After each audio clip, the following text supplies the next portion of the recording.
darom iki galo. Kas bus po 10 Darom įrašą ir tikrinsim, mane. Jo. Čia, va šitoj va vietoj yra pagrindinis filtras, patikimų verslų filtras. Taip. Jeigu tu esi patikimas, galėsi praeiti toliau. Jeigu. Aidas ir El Mundo, kaip aš jį vadinu. Mano hobis, jisai labai paprastas. Aš labai myliu peilius, ypač buvusius jų šeimininkus.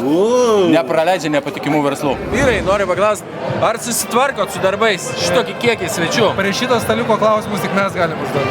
Koks jūsų stalelis, ar žinot? Netrukdykit mums net.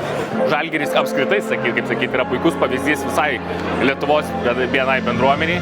Mes tarnai, kurie atlikom savo darbą. Šiai dienai aš tikrai už savo verslo sėkmę didžiąją dalimi esu dėkinga šitai bendruomeniai. Visoje BNI pasaulyje šeimoje, pagal tai, ką mes esam pasiekę, kiek yra bendruomeniai, pagal gyventojų skaičių, mes esam ten pirmoje, antroje vietoje pasaulyje.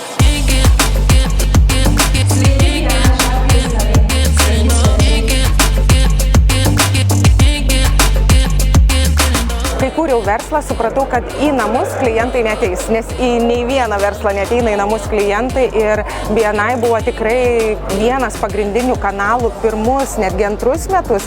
Trečiais metais jau eina iš lūpų į lūpas, tai klientų ratas plečiasi, bet iš esmės tai mano sėkmės istorija iš tikrųjų yra BNI ir tai galiu pasakyti buvo pats produktyviausias reklamos kanalas mano verslui.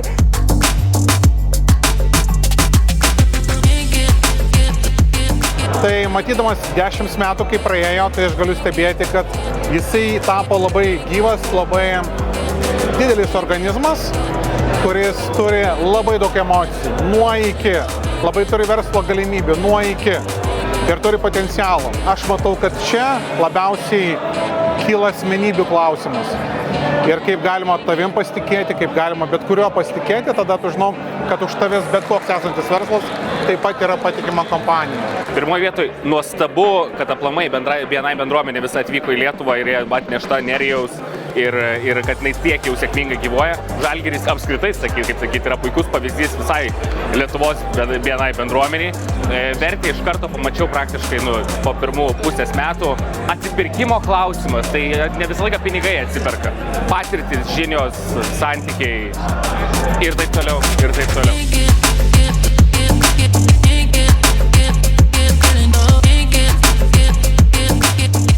Ar jauti kaifą, matydamas tokį vaizdą, tiek daug verslų vienoje vietoje ir norint vienas kitą pažinti? Taip, jau. Jauti kaifą? Jau. O jeigu rimtai, tai iš tikrųjų, faina, kad įvyko ta tinklaveika, tas bendravimas, ta komunikacija. Pavirto tam tikrų kūnų, kur, manau, visiems buvo smagu, visiems naudinga. O mes ką? Mes tarnai, kurie atlikom savo darbą. Tokių renginių reikia. Ir aš manau, kad Žalgiris rodo pavyzdį, kokio tipo gali būti proginiai BNI renginiai. Tai kad jau vien Kaunas Sin atstovas daro ar ne prezentaciją, tai tikrai manau, kad šauniai jūs padarėt ir linkiu nesustoti. Ambicijos ir vizija. Daugiau, stipriau, geriau. Kas bus po 10 metų? Kaip tu matai Žalgirį dar po 10 metų?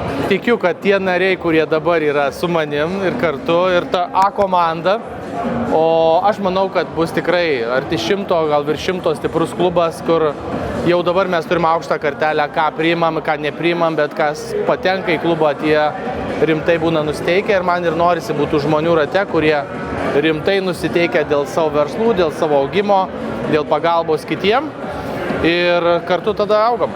Tai jauskit savo vertę ir kurkit ją dar didesnį. Sveikinam iš visos širdies. Mes jau ir taip visoje BNI pasaulyje šeimoje, pagal tai, ką mes esam pasiekę, kiek yra bendruomeniai, pagal gyventojų skaičių, mes esam ten pirmoje, antroje vietoje pasaulyje. O paėmus mūsų, žinai, rytų Europą, pafrontės valstybę, tai to niekas nėra padaręs. Kaip dar galim toli nueiti, tai viskas priklauso tik nuo lyderystės. Tai ant tos scenos mačiau labai daug lyderių.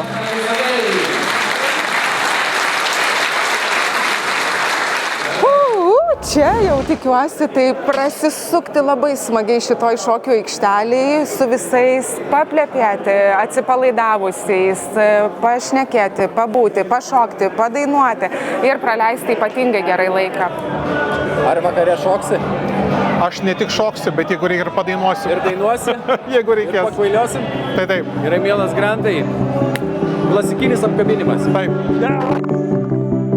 Kai Marius organizuoja ir veda renginius, aš nesakysiu, ką aš darysiu, bet bus gerai. Gerai, Mindaugai. Atidavus reikia biškuliuką, jo, pasileist plaukus, pasileist barzdas.